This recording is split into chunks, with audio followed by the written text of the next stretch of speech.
Hello again, nerds. Razabi reading here, and today's video is going to be a little bit different. I've probably said that almost every video. Oh well, I'm still learning. But I came up with this idea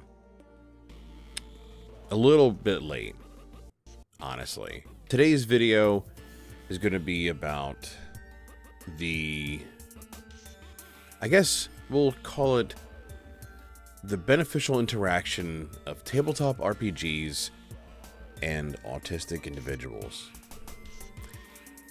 I wanted to make a video on this because, well, as of recording this, and this is my second attempt at making this video,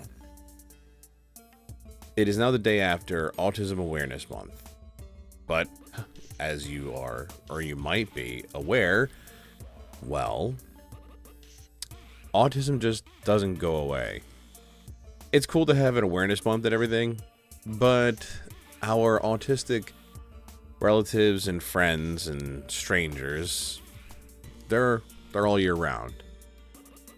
And with some things that have been, we'll say, said by certain individuals who sound like they shouldn't even be anywhere near some sort of political seat of power, I think we should be spreading positivity about our autistic individuals that we know.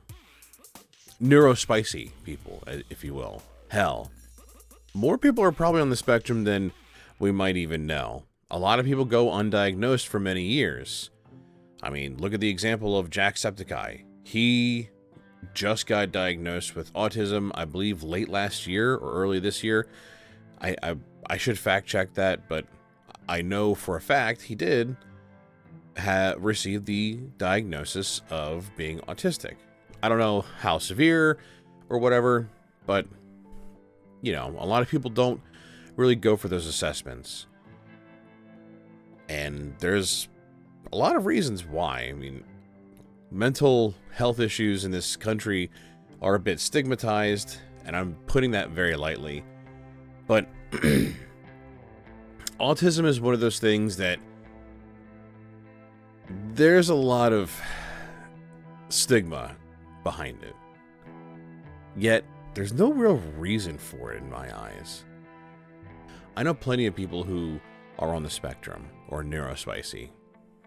My cousin, he's autistic. He enjoys D&D a lot. And he's one of those individuals that he stays very quiet and very to himself. Like, his social interaction is quite limited. But you get him talking about D&D or comic books, and you've opened a treasure trove of imagination and creativity that it's hard to shut that box. And him and I have had some great times coming up with characters.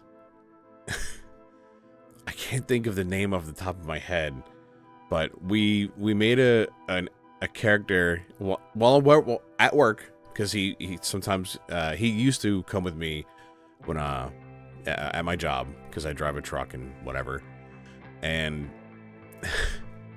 we just would throw ideas back and forth, and we came up with this character that's an anti-paladin. I forget what we came up with, but basically we found a reason to have an anti-paladin actually work well with adventuring parties. And we based his voice off of Nappa from the Team 4-star DBZ Abridged series. And all the stuff we would just say back and forth was hilarious. Anyway, I know that's a tangent, but my point is, I mean, I have a, you know, a decently close relative that I've known for many years who was autistic. In my current Pathfinder group, one of the people in there, or in the party, is diagnosed with autism. I'm also taking a voice acting class, and the instructor is on the spectrum. And she even said something that was pretty interesting. She said that most people that she knows in the voice acting industry is neurospicy to a certain degree. In fact, her finding any normies out there is really rare. she didn't say that in a derogatory way. She was just saying there's likely a chance that more people are, especially in creative spaces, are on the spectrum than we may realize. And I bring that all up, again, to spread positivity about it, because I think it's a perfectly fine thing. And there are several people in history who were autistic that did fantastic and great things. This is to juxtapose the sort of rhetoric that a certain already mentioned individual who talks like this. And I wanted to combat his little vile words that he's used. I decided to look up how D&D, or actually just tabletop RPGs in general, benefit people with autism or people who are on the spectrum. And either I wanted to find a study that did this and showed some empirical evidence, and I also wanted to showcase what people would say, like their own testimony of how D&D has helped them. With that being said, there was a study I found years ago that I can't seem to re-find. If anyone can help me find this one, there's a study that came out, I forget exactly when. I want to say it was 4 years ago, maybe even longer. A study that came out that talked about how D&D was beneficial for people with autism because it gave a creative way to use math, a very structured and creative way to use math, a way that helped also visualize it, and it just had constructed troubleshooting scenarios, so it would help with see, that's the thing. I wish I could find it so I could word it correctly, but it was more of a mechanical way of how D&D and tabletop RPGs would present certain things that those with autism might struggle with. For this video, I found a study, and I found a few articles that talked about how this study has benefited people beyond the study. I also tried to shoot my shot out there on my social medias. In case you don't know, I am on Twitter, Blue Sky. I also have a Facebook. I don't know if I should make a Facebook for this channel, but anyway, I asked people out there if they would like to share, if they're on the spectrum, if they are neurospicy, autistic, or however you want to word it, why you like D&D, or, you know, describe what brings you to tabletop RPGs. And we're going to see a recurring theme with some of those people. I don't have a big reach, so I only have a few people to show. One of them is someone in my party, so I can't wait to highlight, you know, those people. And I'm hoping that this video can help promote positivity in the sense that there's going to be people with autism. It's just something that is a part of it's part of humanity, honestly. And it's not a bad thing. In fact, we should find ways to interact with each other better so that we don't have people who feel shunned and rejected from society just because of the way they're born, and it's something beyond their control. And it's really not that hard. It does take some getting used to, but then again, everyone's different in their own way. Interacting with each other is never as simple as things may seem. So, anyway, that was a long intro to this video. Let's get into some stuff we can read and bite into. What you'll see on the screen here is a AI overview of my search that I put in, which was D&D and autism. And I'm only showing this because this is a feature that I haven't really used with Google. And I don't remember the AI overview being this useful, where you could go and click these little link buttons and it shows you some interesting articles attached to each point that is made to help exemplify the overview itself. It is interesting in one way, though, because the overview is pretty much going to be the thing we're going to see through most of these articles, and that is D&D can be a valuable activity for autistic children, offering opportunities. That's also, so this is one of the parts I wanted to search, but I couldn't find the actual study. Provide social skill development, storytelling, and creativity. It can also build up personalities, relationships, and develop. See, this is something I never really thought of as a kid, but I can definitely feel this as an adult. Develop social stamina. Holy shit, sometimes your social battery can get fucked. At least for some people. I know for me it can, and anyway, it develops a social stamina in a structured and supportive environment. Our hobby, or this hobby, I mean, I've played Pathfinder and D&D for many years. I did take a long break, sure, but I've played this.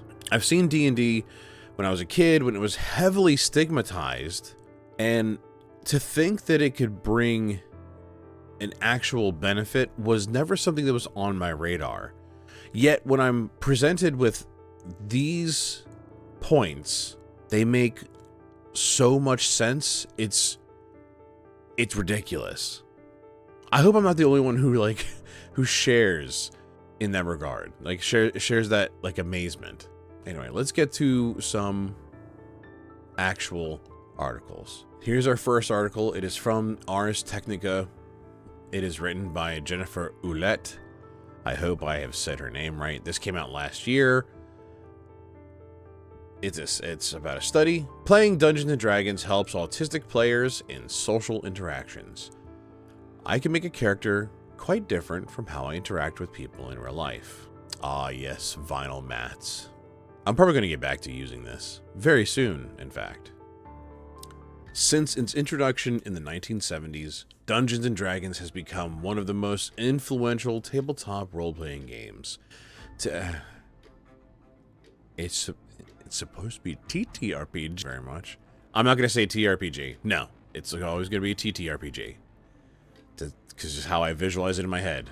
In popular culture, featuring heavily in Stranger Things, for example, and spawning a blockbuster movie released last year that I still need to watch. Over the last decade or so, researchers have turned their focus more heavily to the ways in which D&D and other tabletop RPGs can help people with autism form healthy social connections, in part because the gaming environment offers clear rules around social interactions. According to the authors of a new paper, published in the journal Autism, D&D helped boost players' confidence with autism, giving them a strong sense of kinship or belonging, among other benefits. I'm actually going to show you the study that they're referring to. Really, I'm just going to show the little snippet, kind of like the overview, but just know that that's not the only study that exists for this particular thing. There's actually several studies. There are many myths and misconceptions about autism, with some of the biggest suggesting that those with it aren't socially motivated or don't have any imagination, said co-author Gray Atherton, a psychologist at the University of Plymouth. Dungeons & Dragons goes against all that, centering around working together in a team, all of which takes place in a completely imaginary environment. Those taking part in our studies saw the game as a breath of fresh air, a chance to take on a different persona and share experiences outside of an often challenging reality. That sense of escapism made them feel incredibly comfortable, and many of them said they were now trying to apply aspects of it in their daily lives. That is something we are going to see a lot. The escapism part, but not just the escapism. The benefits that bleed over from it. This is something that I never considered, but I could see it being a real thing, so a very tangible thing. Prior research has shown that autistic people are more likely to feel lonely, have smaller social networks, and often experience anxiety in social settings. That's quite true. Their desire for social connections leads many to mask their neurodivergent traits in public for fear of being rejected as a result of social gaffes. I actually have not talked to my cousin about this. He's not really one to talk about his autism in this sense, but you can tell when he does this, at least in certain scenarios. I definitely have seen it with other people.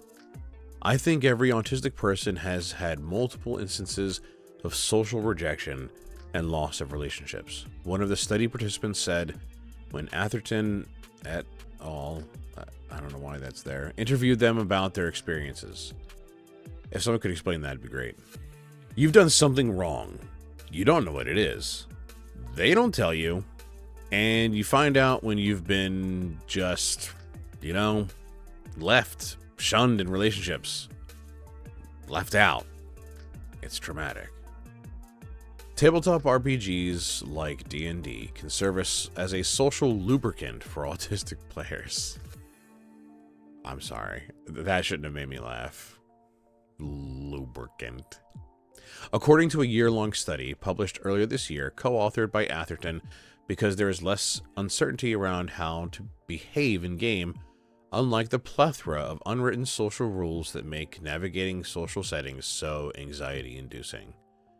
Such games immerse players in a fantastical world where they create their characters with unique backstories, strengths, and weaknesses, and cooperate with others to complete campaigns. A game master guides the overall campaign, but the game itself evolves according to the various choices different players make throughout. A critical hit. We're going to see this way too much with this. It's all because of this study. Small wonder, then, that there tend to be higher percentages of autistic tabletop RPG players than in the general populace. For this latest study, Atherton wanted to specifically investigate how autistic players experience D&D when playing in groups with other autistic players. It's essentially a case study with a small sample size, just 8 participants, and qualitative in nature since the post-play analysis focused on semi-structured interviews with each player after the conclusion of the online campaign, the better to highlight their individual voices.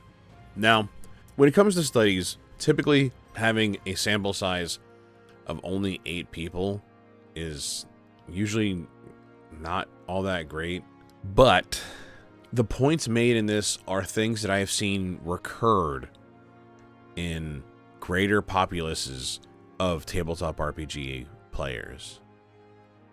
Not that I've interviewed a ton of people, but there's a lot of people who are very willing to talk about their neurodivergence and how much they enjoy, their hobbies in general, but how much they enjoy D&D or Pathfinder or Monster of the Week or any of those honestly wonderful systems that exist that let us role play as many different characters in many different ways. The players were recruited through social media advertisements within the D&D, Reddit, and Discord online communities. All had received an autism diagnosis by a medical professional. They were split into 2 groups of 4 players, with one of the researchers, who's been playing D&D for years, acting as the dungeon master. Could you imagine being a researcher and the person wanting to conduct this study is like, all right, hey, we need people who are experienced with running D&D. Who's up? That would be honestly insane. I'd love that. The online sessions featured in the study was the Waterdeep Dragon Heist campaign. Waterdeep my limited knowledge of Waterdeep is already like the city's really cool. So I'd like to know a little bit about this at some point. But I bet this was a really fun one. The campaign ran for 6 weeks, with sessions lasting between 2 and 4 hours. Participants spoke repeatedly about the positive benefits they received from playing D&D, providing a friendly environment that helped them relax about social pressures. When you're interacting with people over D&D, you're more likely to understand what's going on, one participant said in their study interview. That's because the method you'll use to interact is written out. You can see what you're meant to do. There's an actual sort of reference sheet for social interactions. That, in turn, helped foster a sense of belonging and kinship with their fellow players. Participants also reported feeling emotionally invested and close to their characters, with some preferring to separate themselves from their characters in order to explore other aspects of their personality, or even an entirely new persona, thus broadening their perspectives. I can make a character quite different from how I interact with people in real life interactions, one participant said. It helps you put yourself in others. It helps you put yourself in the other person's perspective, because you are technically entering a persona that is your character. You can then try to see how it feels to be in that interaction or in that scenario through another lens. And some participants said they were able to rewrite their own personal stories outside the game by adopting some of their characters' traits, a psychological phenomenon known as bleed. If you have never created a character that you got so attached to that when something traumatic happened or something triumphant happened, that you had a big emotional outburst, then you are sadly missing out on something that is fantastic. Now, that's just something euphoric that we could feel as tabletop RPG players. For those who are neurodivergent, this is like a building block for them. That's cool as fuck. I mean, maybe one day I'll talk about how I got into D&D, because it was eye-opening, for me anyway, to see certain types of people play D&D that I never would have expected. I grew up thinking that people who play D&D were your typical neckbeards who never did anything with their life, because that's what I was taught. Obviously, I was wrong. I know it's wrong, because I'm a living example of it. I don't know why I tried to sound all hoity-toity, but whatever. Autism comes with several stigmas, and that can lead to people being met with judgment or disdain, said co-author Liam Cross, also of the University of Plymouth. We also hear from lots of families who have concerns about whether teenagers with autism are spending too much time playing things like video games. A lot of the time, that is because people have a picture in their minds of how a person with autism should behave, but that is based on neurotypical experiences. Our studies have shown that there are everyday games and hobbies that autistic people do not simply enjoy, but also gain confidence and other skills from. It might not be the case for everyone with autism, but our work suggests it can enable people to have positive experiences that are worth celebrating. Honestly, I can empathize with this here. If it wasn't for me going out and finding others who enjoy the same hobbies as I do, now, I'm lucky and unlucky in a different regard that I have tons, and I mean tons, of hobbies and passions. I'm very passionate about many hobbies. In fact, tabletop RPGs is merely one of my favorite things that I love in this world. I love board games. I like miniatures. I know I need to paint more. I love building model Gunpla stuff, or Gunpla model kits. Fuck, I don't know why I mixed those words up. I love video games. I think video games can also be a way to have people socially interact. Although, I could see video games being kind of like a fucked up route with how certain gaming communities kind of just become, but I've seen them be beneficial too.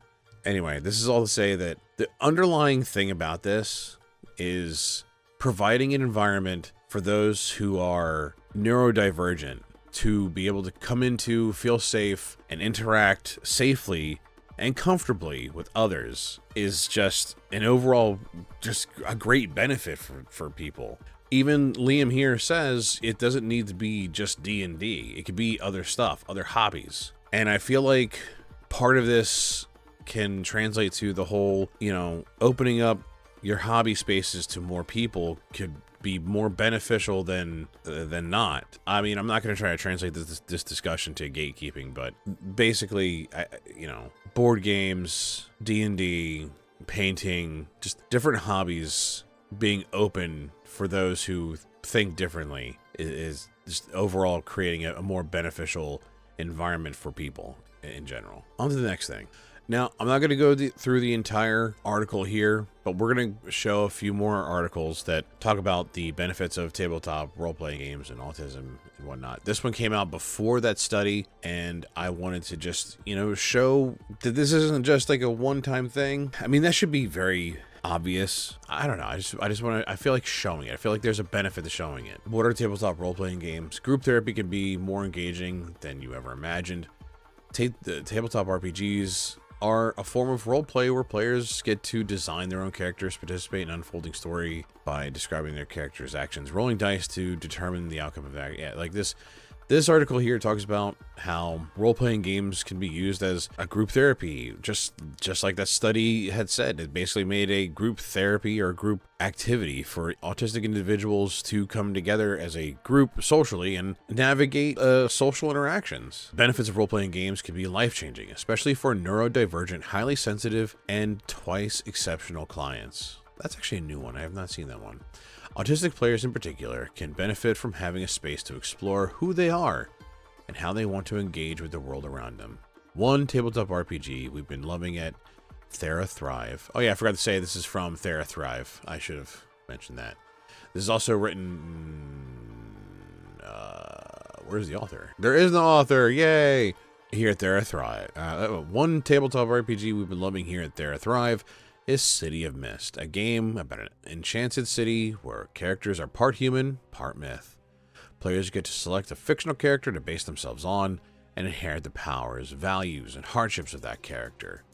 As they begin unraveling the city's mysteries, they must decide who they are and what they stand for. This feels like opening up a couple of boxes of neurodivergent obsessions. Honestly, if you've ever, I mean, not every autistic person is like this.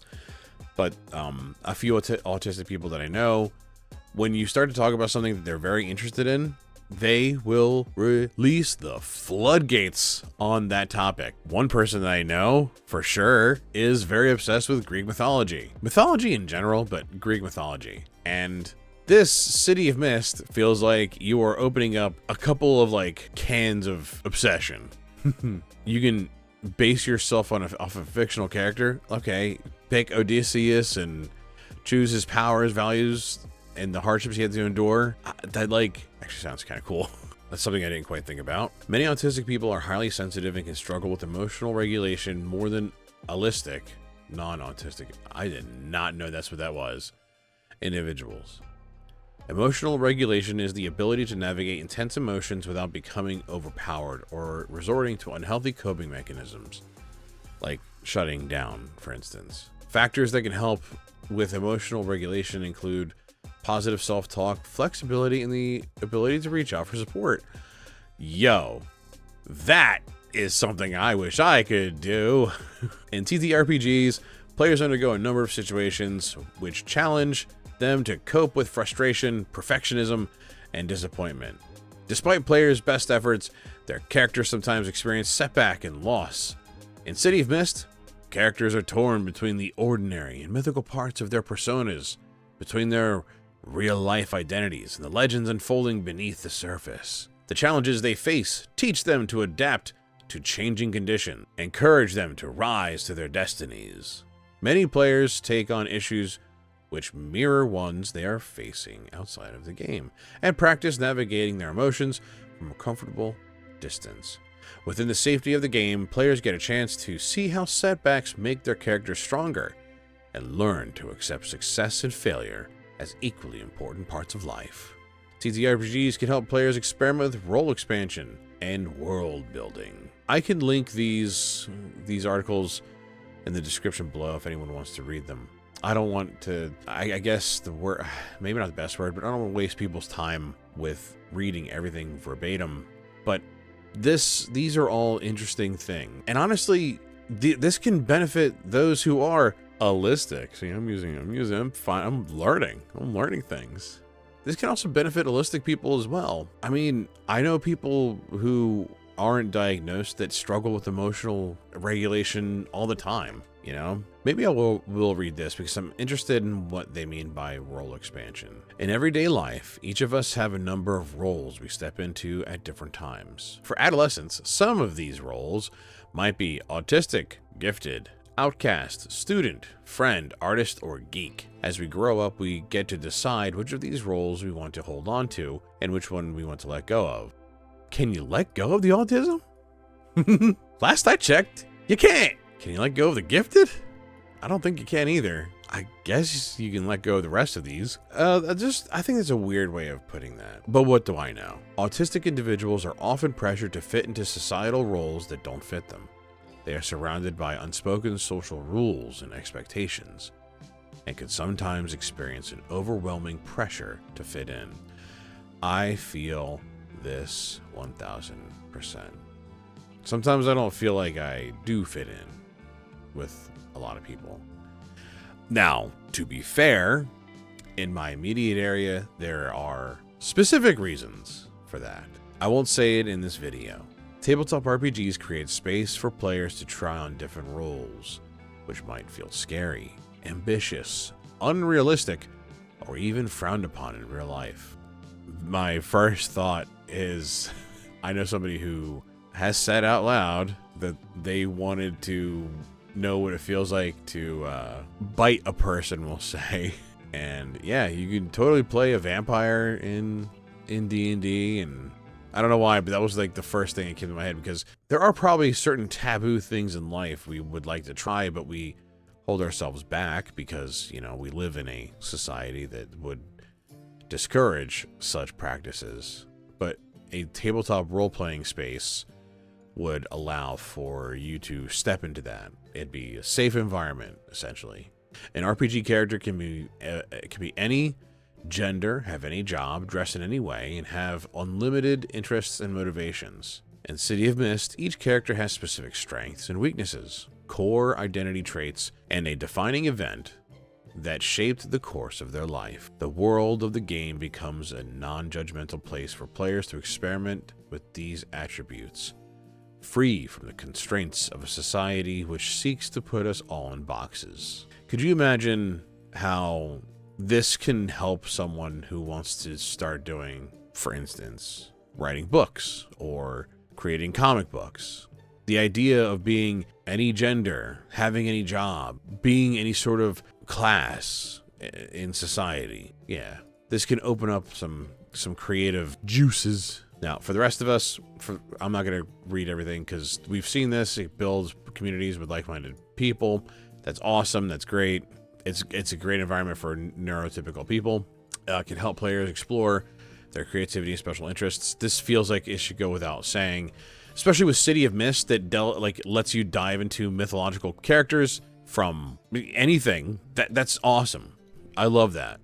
And here is the study that is from Liam Cross and Gray Atherton, and you know what? I might as well just say Rhys Hathaway and Angela Visuri. This is the abstract from the study. Like I said, a critical hit.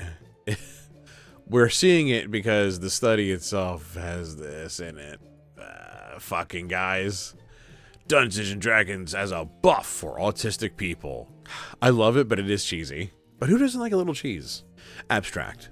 Tabletop role-playing games, TTRPGs, are popular hobbies that may offer specific social benefits for autistic people. This study investigated the ability of TTRPGs to provide a safe space where autistic adults could develop relationships with other autistic adults while engaging in character and world building. A group of 8 autistic adults were split into 2 groups and taken through a short-form online Dungeons & Dragons campaign over 6 weeks run by one of the researchers. The researcher then led a series of individual semi-structured interviews discussing how participants felt interacting in and out of the tabletop RPG. Several key themes were identified as important aspects of why autistic people could benefit from such an environment. Analysis showed that while real-life interactions could be challenging in TTRPG play, they felt they experienced significantly fewer struggles. Results suggested that TTRPGs can provide a safe space environment where autistic adults can engage in productive social interactions with like-minded individuals. It also may allow autistic participants to experience bleed, or the ability to take on a new character that changes the way they feel about themselves outside of the game. Future directions for this work are discussed. This is just the abstract, but basically, yeah, this is the major theme we've seen through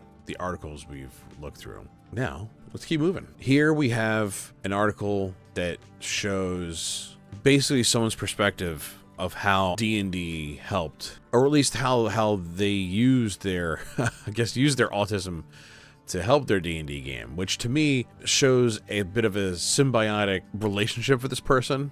But looking at it from the outside, I see someone who benefited a lot from D&D. This is by somebody named Meg Leach on the Polygon, or from Polygon. I did briefly run through this article. I mean, I briefly read through this article, and this person just talks about how, you know, them being a non-binary neurotypical person with a lot of quirks, D&D gave them a way of making a social group or interaction where their quirks could be on full display, and it was, you know, something normal in a sense. I'm not going to read through everything for this article. I would highly suggest that, you know, if you're interested, read this person's words. This is their words. As a person with autism, the fantasy world in my head is often more exciting than the world my friends live in. Thanks to D&D, I finally have a way to share it with them. That's basically the overall feeling of this. And to me, it shows that, you know, D&D brought a giant benefit to this person. Well, Meg, I hope you're glad. Here is yet another article, this one in News Medical Life Sciences, written by Vijay Kumar Malesu. I hope I said that right. How Dungeons & Dragons can empower those with autism. Discover how Dungeons & Dragons creates a transformative space where autistic adults can forge meaningful connections, boost self-esteem, and rewrite their personal narratives through the power of roleplay. Again, I won't go through this entire article. I believe this is referencing the same, yes, eight participants. Yeah, this is referencing the same study that we just looked at, and it's gonna, you know, go through the same thing we've been talking about. But there's more of these articles out there. This is just to show that even though it was only 8 participants, right? All these articles are to show that it wasn't just a small group that's been benefiting from this. It has bigger reach than one might think with the study only having such a small sample group. And this has been out there. The study just helps make it feel more, I guess, official for those who may need further convincing. Here we have an article from Autism Families, The Amazing Power of Dungeons & Dragons for Autistic Kids. I find it hard to believe that 18 months ago I didn't know anything about Dungeons & Dragons. It is now my son's absolute passion, and as a result, is an integral part of our family. My days are filled with non-stop chat about paladins, orcs, and half-elf clerics. The non-stop part rings so true.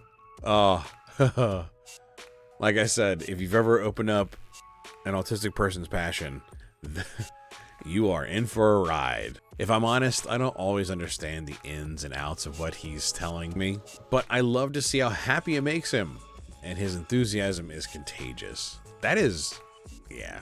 Yes, that is yes. For those of you who are new to D&D, it is a tabletop role-playing game.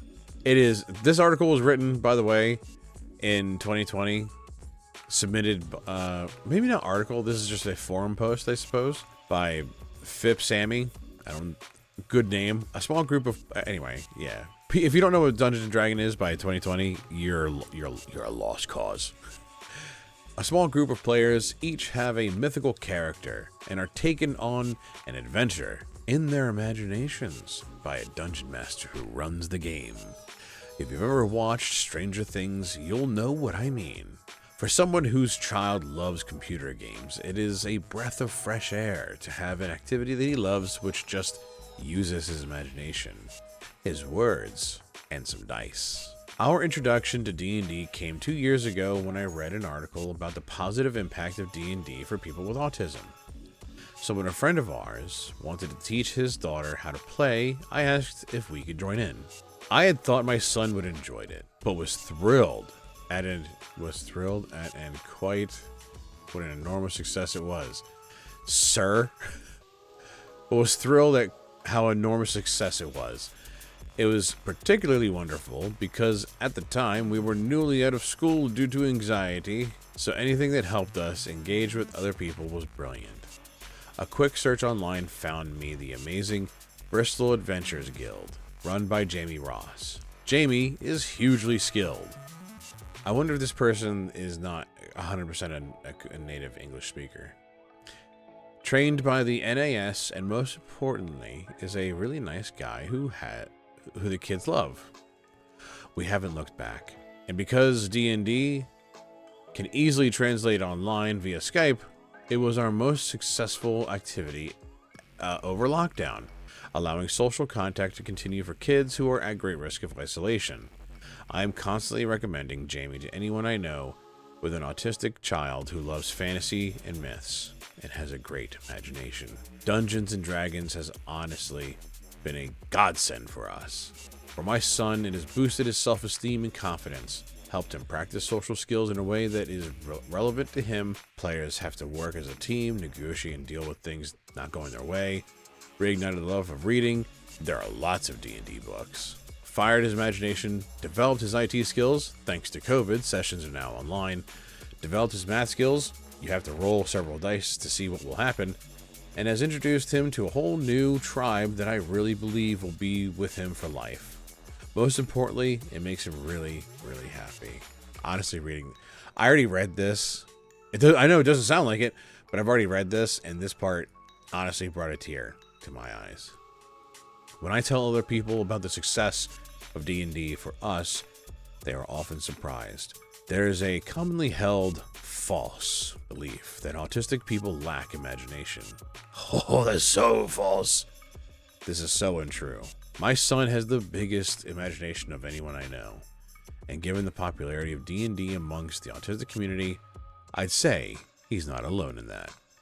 One of the reasons why I wanted to show this article is because this shows some recurring things over the years. I mean, it even says it in, I believe it's this paragraph. Yeah, it's this paragraph. It boosted his son's self-esteem, confidence, social skills, all that, you know? It's a great thing.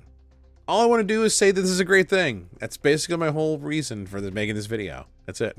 Now, let me show you some people who I put some feelers out there, and I wanted to get some people's words. Now, actually, hold on. Oh, hey, it's my face again. Like I said earlier in the video, I posted to my various social media platforms and accounts. I asked for people to give reasons why they like D&D or tabletop RPGs in general, and mainly I was asking those who are neurodivergent, those who are on the spectrum, to give me their opinions. And I didn't get a lot, but I did get a few people, and I'm going to show them. I'm going to blank the real names out, because that needs to happen for their privacy and safety, but everyone has openly agreed to have their comment be featured in this video. I wanted to mainly showcase actual people's voice if I was able to really reach out there. If this video helps elicit some sort of reaction that has you want to share your story, please feel free to comment down below and tell us why you, if you are of the neurospicy variety, why you like tabletop RPGs. And even if it has already been said, I don't give two flying shits, put it out there. I want to know your reason. If it's the same reason as somebody else, that's perfectly fine. And on the opposite end of that, if it's a new reason, post that too. I think this is something that seeing recurring patterns is a good thing, and seeing unique reasons is also a good thing. So, without further ado, on my Blue Sky account, I posed the question, on the last day of Autism Awareness Month, I would love to hear from content creators, voice actors, and fans of tabletop RPGs who are on the spectrum. Talk about why you enjoy tabletop RPGs. And I do go into more detail underneath this. Again, I don't have a huge reach, which is fine. I'm glad I even got even a little bit of response. That being said, Kaya here messaged, I like tabletop RPGs for two reasons. As a DM, it's because I love writing. It allows me to communicate complex ideas and emotions to players that I'm unable to express in my day-to-day life. As a player, it allows me to be a goblin, and I like that. Goblin me is unmasked me. Honestly, reading that last part made me laugh. That was Kaya. Thank you, Kaya. I appreciate you letting us use your comment here. I really do. On my personal Facebook, I also put that question out there. On the last day of Autism Awareness Month, I would like to hear from those who are on the spectrum about why they like tabletop RPGs. There are some studies that show that tabletop RPGs are beneficial to neurospicy people, and I know a few people who are autistic and love tabletop RPGs, so I think it'd be interesting to hear why from them.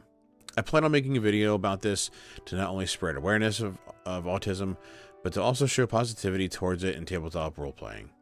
Anyone who doesn't want to be in a video will have their wishes respected, but I still want to hear what anyone has to say on the topic, as it is very interesting, and I just want to hear from different perspectives. This first comment comes from Thomas, who is a person I referenced earlier. He is in my Pathfinder 2e game that I'm writing and trying to organize and run. I like tabletop RPGs because they let me escape and create a person who is an attachment of myself and my ideals and or completely opposite of me. Again, another recurring thing where someone creates a persona that they can attach themselves to, but also be separate from. Then, from a friend named Shane. I've known Shane for a decent amount of time. Shane and I are not the closest, but the interactions I've had with Shane are pretty good. In fact, I got to experience Shane in a D&D game before, and it was fun. It was fun. I love TTRPGs because I get to be a part of a story and have agency in said story. I've always enjoyed being in character, probably from years of masking. And because it isn't myself, I get to really let loose with how my character acts and their ambitions. Again, we have seen the articles, the posts, we have seen this. Another recurring thing. This might be considered anecdotal, but this proves what we've already read. Excellent. I want to personally thank those who did comment on my posts. Thank you, Kaya. Thank you, Thomas. Thank you, Shane. I really appreciate your perspective. And if there's, again, anyone out there who feels compelled in any way, if this video does bring up any of those emotions or opinions or however you want to word it, please feel free to comment down below and let us know why you like tabletop RPGs. Honestly, I can extend it to anybody, but I mainly want to hear from the voices of those who are neurodivergent. I will say we will extend that to those who may not be diagnosed. I say that again to highlight the fact that not everyone is diagnosed. In fact, there are a lot of people who get diagnosed later on in life, but If you are neurodivergent, please let me hear your voice on why you like tabletop RPGs, or any hobby for that matter. All right. That was a lot. I hope that this video has at least shown some great positivity. Honestly, all I want for the purpose of this video is to show or spread awareness, to spread autism awareness, that it's not something to be vilified, that it's something completely normal, that people struggle with in different ways,